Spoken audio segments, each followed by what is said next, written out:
अगर आपको green card का इंतजार करते करते 10 साल से ज्यादा हो गया है तो अब $20,000 देकर आप लाइन में सबसे आगे आ सकते हैं।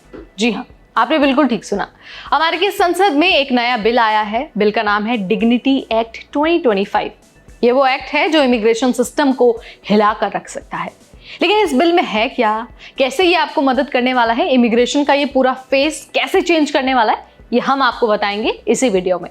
हाय everybody, you watching NBT Tech Ed and I am your host Neha Upadhyay. तो भाई बात सबसे पहले होगी बिल की, कि आखिर ये बिल है क्या। तो देखिए, जैसे मैंने आपको पहले बताया, बिल का नाम है डिग्निटी एक्ट ऑफ 2025। इसे दो नेताओं ने मिलकर लेकर आए हैं। एक है रिपब्लिकन लीडर मारिया और एक डेमोक्रेट है वेरोनिका। मतलब ये एक बाई पार्टीशन यानी कि दोनों पार्टी के सपोर्ट से बना हुआ बिल है। इसका मकसद है अमेरिका की इमिग्रेशन सिस्टम को सही करना और जो लोग सालों से ग्रीन कार्ड का इंतजार कर रहे हैं उनके लिए रास्ता खोलना। अब यहाँ पर ना सबसे चर्चित बात आपको बता देती हूँ। बात यह है कि अगर आप 10 साल से ज्यादा से ग्रीन कार्ड की वेटिंग लाइन में हैं तो आप $20,000 देकर अपना केस जल्दी प्रोसेस करवा सकते हैं।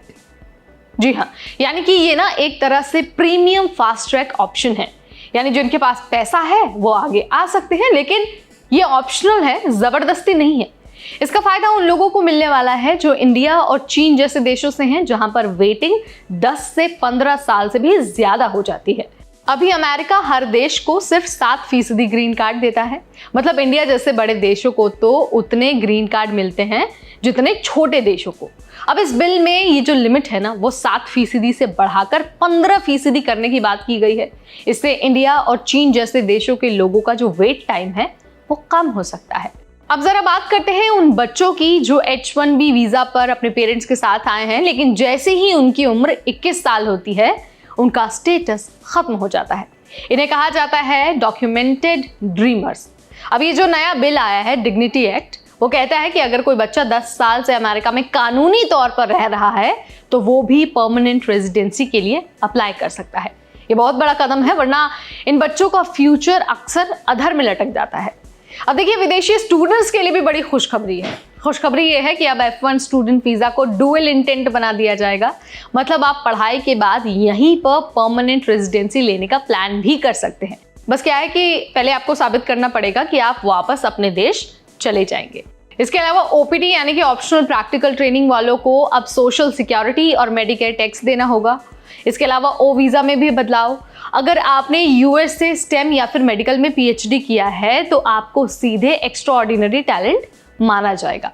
अब देखिए, इस बिल में ना सरकार ने $3.6 बिलियन का बजट भी रखा है ताकि USCIS और बाकी एजेंसियां फास्ट ट्रैक तरीके से काम कर सके और वीजा प्रोसेसिंग की जो स्पीड है उसे बढ़ाई जा सके।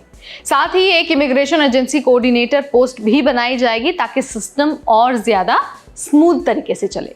तो भाई डिग्निटी एक्ट 2025 एक बड़ा और जरूरी कदम है जो ग्रीन कार्ड बैकलॉग, स्टूडेंट्स और स्किल्ड इमिग्रेंट्स के लिए राहत ला सकता है। तो भाई आप इस बिल के बारे में क्या सोचते हैं, आपका क्या मानना है? Let me know in the comment section. इस वीडियो में फिलहाल इतना ही। तब तक मुझे यानी नेहा को दीजिए इजाजत। Keep watching NBT Tech add.